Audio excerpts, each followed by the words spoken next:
déjà là, quelques autres vont arriver, dans une période où les événements se bousculent, où tout le monde est assez occupé, quelquefois on est occupé aux vacances. Il nous a semblé quand même utile de lancer cette invitation. Alors c'est un peu une première pour la revue économie et politique et pour la commission économique du TCF.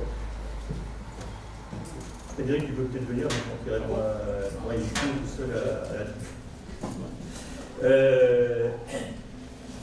donc, l'objet, c'est d'avoir une réflexion collective sur un sujet d'actualité, et peut-être qu'on aura l'occasion de refaire ce genre d'invitation dans l'avenir, puisqu'on est accueilli par les services de la mairie du 2e arrondissement, qui, de ce point de vue-là, réalise un service public utile, à mon avis. Saluer. Et ils savent très bien à qui ils ont affaire et quel sens politique cette réunion a, entre autres choses. Alors, ce qui nous motive dans cette histoire, dans cette réunion d'aujourd'hui, c'est le besoin que nous avons éprouvé à Économie et Politique de nous arrêter un instant sur l'actualité pour mesurer un petit peu ce qu'elle signifie, ce qu'elle implique.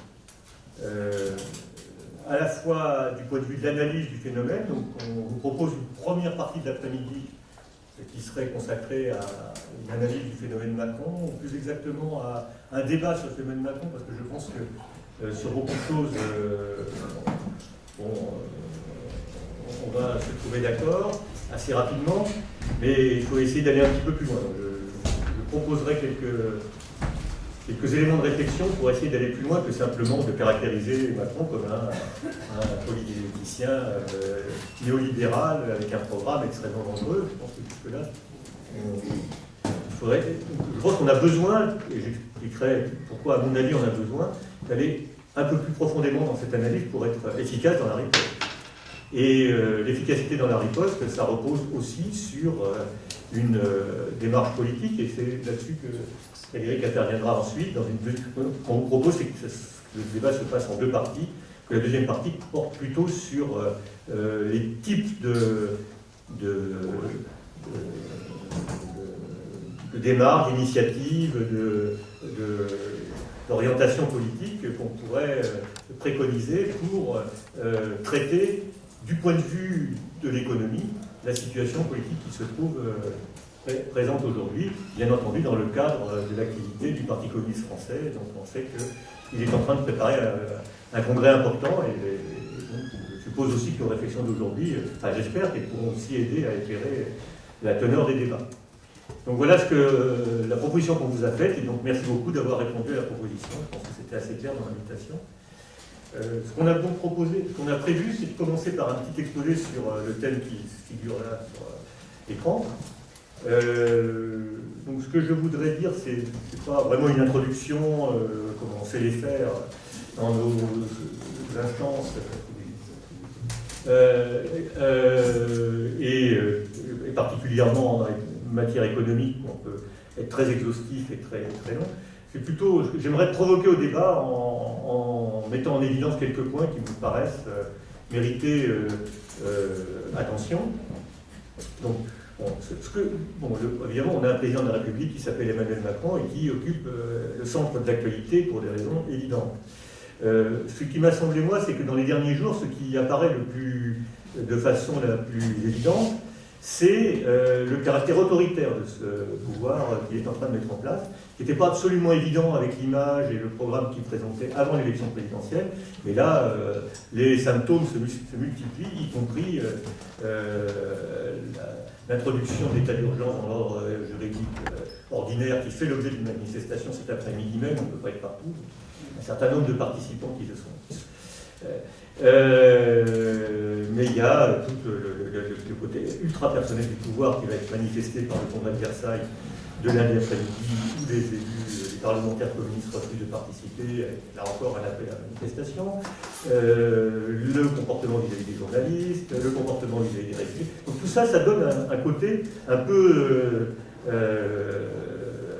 spectaculaire de ce nouveau pouvoir, en plus de son caractère néolibéral qui était affiché depuis le début. Alors le caractère néolibéral est affiché depuis le début parce que Emmanuel Macron se réfère volontiers à des auteurs qui sont des marqueurs de la pensée néoclassique la plus marquée, la plus extrémiste, telle qu'elle a pu s'exprimer en particulier à partir des années 80 aux États-Unis, et qui fait aujourd'hui un petit peu la doctrine, la vulgate économique qui est la plus répandue malheureusement, à la fois dans l'enseignement et dans les débats publics. Donc là, on a un président qui parle le néolibéral dans le texte et qui est capable de le faire dans ses proclamations électorales, dans ses discours devant les médias, dans ses interventions publiques. Alors il faudrait essayer de voir, donc c'est donc une espèce de néolibéralisme autoritaire qui fait penser, parce que ça, moi personnellement, l'idée ne m'était pas venue, mais j'ai entendu cette remarque et elle me paraît juste de différents horizons, d'économistes, d'historiens. On a l'impression de voir réémerger des traits d'une sorte de bonapartisme.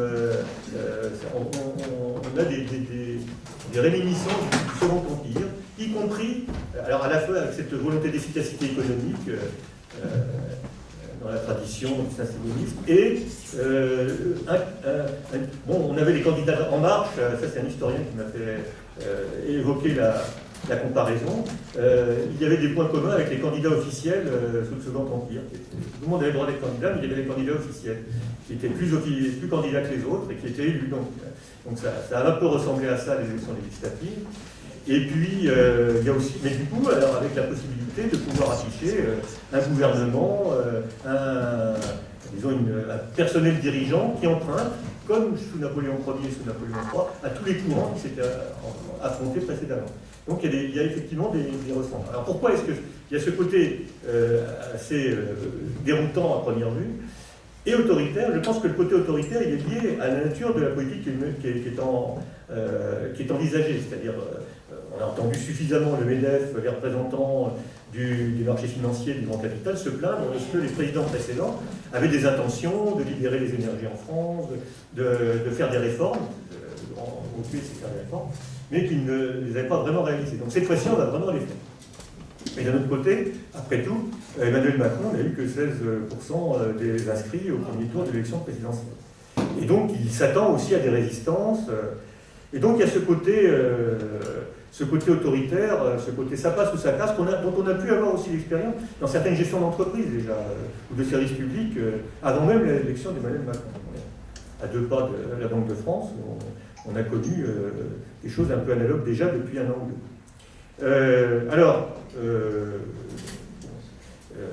Comment faire face à ça? Je pense qu'il faut essayer de comprendre ce qui est visé. Je crois que, si on veut...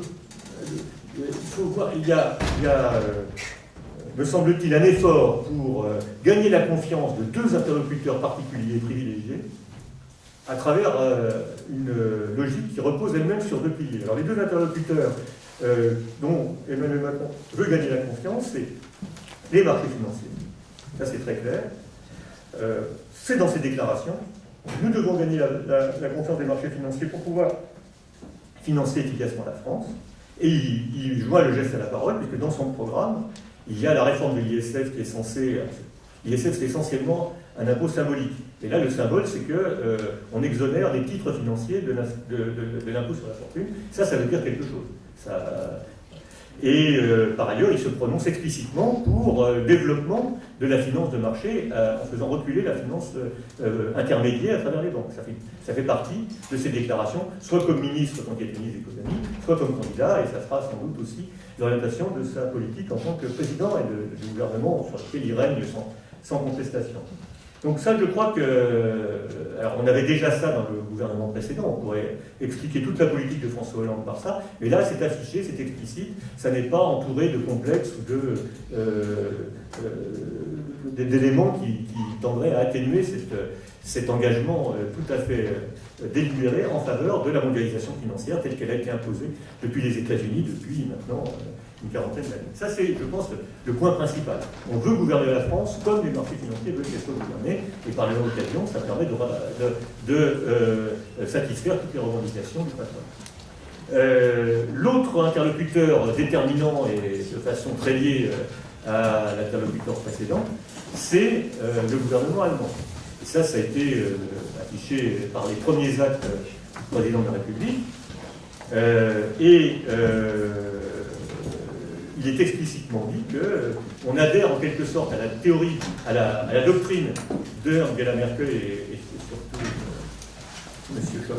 Schäuble, à savoir les pays d'Europe qui ne sont pas l'Allemagne, s'ils veulent avoir une certaine compréhension de la part des autorités allemandes, il faut qu'ils commencent par balayer devant leur camp. D'où le choix affiché par Emmanuel Macron, qui était à peu près le seul candidat dans l'élection présidentielle qui faisait ce choix, de respecter à tout prix l'objectif de déficit édicté par les normes européennes et d'être en dessous de 3% dès 2017. Ce qui n'est d'ailleurs, on a eu un élément de gestion de cet objectif dans les derniers jours, puisqu'on a eu une préparation psychologique du budget à travers un rapport de la Cour des comptes qui dit qu'attention, il y a 2 milliards de déficit imprévu, on ne tiendra pas les 2,8%, et maintenant on en est à 3%.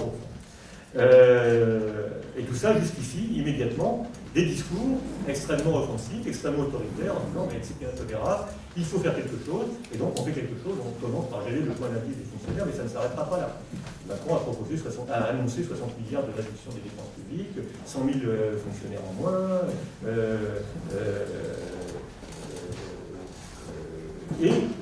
bon.